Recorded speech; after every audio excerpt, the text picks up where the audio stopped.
ഈശോ മിശിഹായ്ക്ക് സ്തുതിയായിരിക്കട്ടെ അച്ഛോ. ഒന്ന് പോടാപ്പാ, ഇപ്പോഴാ അവന്റെ ഒരു സ്തുതി.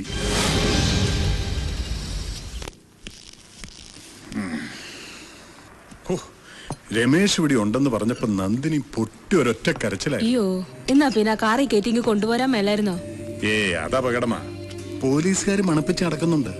അന്ന് തന്നെ നന്ദിനി എന്നെ കാണാൻ കോളേജ് വന്നപ്പോ ആ കമ്മീഷണർത്ത പുറകെ വന്നതാ. ആ രമേശ് എന്തി? അവൻ കാപ്പ് കുടിച്ചോ? എത്ര പറഞ്ഞിട്ടും കഴിക്കുന്നില്ല. അമ്മയെ കാണാനുള്ള വെപ്രാളത്തിൽ ഇരിക്കുക. രമേശ,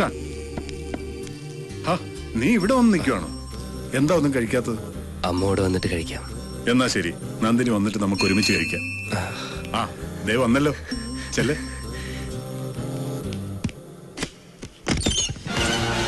എന്റെ കർത്താവ്, അപ്പൊ നീ ഇവിടെയായിരുന്നു.